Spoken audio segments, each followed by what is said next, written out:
Two friends lived in a village in Italy. Pablo and Bruno both had big dreams and wanted to be the richest men in their village.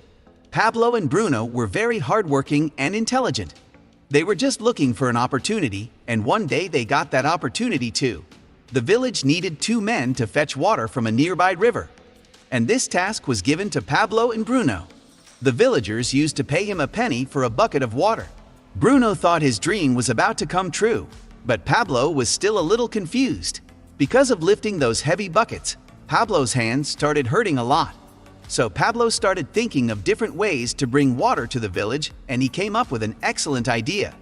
He said to Bruno, "I have an idea. By laying a pipeline from the river to our village, we will avoid having to lift buckets every day." But Bruno was not interested in this idea, because he used to get instant money from work. That's why he ignored Pablo and started carrying more buckets to earn more money. But Pablo started working slowly on his plan. He would fill buckets for half the day and spend the rest of the day working on building pipelines. He knew that this work would be very difficult, and by doing this, his income would also be very low for some time. He also knew that building a pipeline was not an easy task. It may take at least a couple of years to construct it. But he had full faith in his idea. That's why he continued to build the pipeline. After a few months, Bruno and the villagers started laughing at him, because nothing much happened in a couple of months.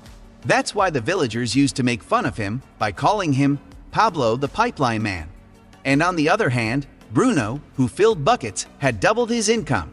He had bought a big house in the village. His lifestyle had completely changed. Because of this, the villagers used to call him Mr. Bruno. While Bruno was having fun on the weekends, Pablo worked as a pipeline builder. Pablo's work was very difficult. That's why he would always remind himself that tomorrow's dream would be fulfilled only because of today's sacrifice. Pablo knew that short-term pain is long-term gain. That's why he kept on working day by day to lay pipelines. A few months later, half of Pablo's pipeline was built, so he only had to come halfway to fill the water. In this way, he was able to save a lot of time and began to devote more time to the pipeline building process.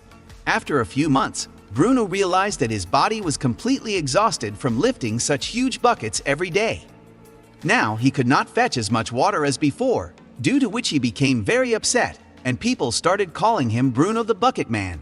And like this, the months passed. But Pablo continued working on his pipeline, and within a few years he completed the pipeline.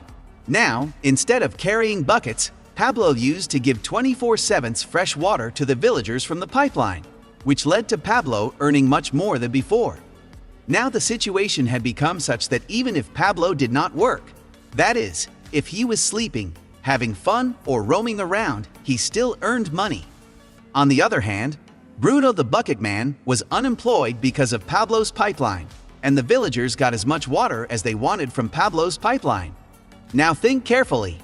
Are you a bucket carrier or a pipeline builder?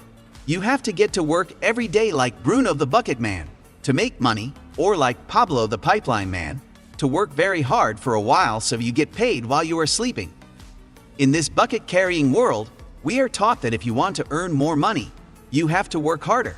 More buckets will have to be lifted. You have to trade more and more of your time, which is not true. The author says that if you want to look rich, spend whatever income you have and you will look rich. But if you want to get financial freedom by accumulating wealth, then you need to start saving your money. Because wealth is money that is never spent. You cannot tell by looking at someone whether they are wealthy or not, because wealth is hidden. Whether you are interested or not, health and wealth affect your life in some way. Talking about health today, science has made a lot of progress. Scientific studies have started to reveal how the human body works. We have doctors to tell us the solutions to health problems, but we do not know whose advice should be taken regarding wealth problems. People don't even know how money works. People are still afraid of investing, and even today, people get trapped in debt due to a lack of financial literacy. Today, North Americans do the most work compared to all other countries, much more than the Japanese, but still, their consumer debt is at an all-time high. He does an extra job to earn more money. But why so? When being the bucket man is so bad, why do most people still follow this lifestyle? Well, the answer lies in our upbringing, because our entire education system only teaches us how to become Bruno the Bucket Man and get a secure job. But nobody taught you to think like Pablo the Pipeline Man. You must be thinking that those who have high-paying jobs must be happier than others. However, the author argues that this job is only an illusion.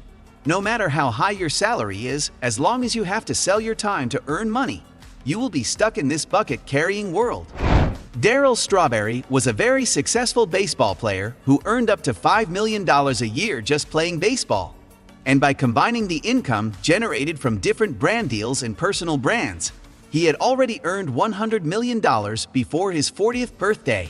Now you would think that after getting so much money, he would never have faced any financial problems, but it was not so. After Strawberry was suspended from baseball, he had no income source. But after some time it became apparent that he did not even have any savings to support his wife and 3 children. So now the question is, what happened to his $100 million? Well, he spent all that money. An expensive house, sports car, luxury life, and drugs and alcohol destroyed all his wealth. On the other hand, in a small town, there lived a schoolteacher named Margaret O'Donnell. She had been teaching in the same school for the last 50 years, where her salary was just a few $100. But when she died at the age of 100, it was found that his net worth was almost $2 million. Now you must be wondering how this could be possible. How can a woman with such a low income become a millionaire? The idea is very simple. Margaret may have been carrying small buckets in her low-paying job, but at the same time, she was consistently investing a small amount of her income every month in stocks, thereby building a long-term pipeline of her own. On the other hand, Darryl Strawberry never thought of building his pipeline even after earning millions of dollars by carrying big buckets. After researching many different things like people's lifestyle, income, health, and education, psychologists have come to know that the happiest were those people who controlled their own lives. It is said that money doesn't buy happiness. It is also true that your happiness does not depend on money, but depends on the freedom you get from it. All the books that were written before 1440 were written by hand. For the result of 1 hour, humans had to work for 1 to 2 hours on average, and it used to take years to publish a book. But then Gutenberg built the world's first printing press, and a 100-hour job could be completed in just 1 hour with the machine's leverage. Similarly, CEOs of companies take advantage of their time by hiring employees for their work. Suppose you want to open a restaurant, then you cannot do the work of a dishwasher, waiter, and chef alone. You can only do one thing at a time. However, when you hire employees, you are taking advantage of their time, which means that you are doing many things at the same time. Today, we have the best leverage tool, which is the internet. Today, to build a pipeline, you do not need to bring water from the river. You can build your pipeline with the help of the internet by working whenever you want while sitting at home. Here you can create content and convey your message to millions of people. Now you can build an online store that will be open 24/7 without your involvement. The customer can buy your products anytime by visiting your website. This author calls it the e-pipeline, which is the most effective pipeline of the 21st century. Now, whether you are sleeping or on vacation, this lifeline will continue to generate money for you. Now, believe it or not, the internet is the most reliable pipeline in the 21st century.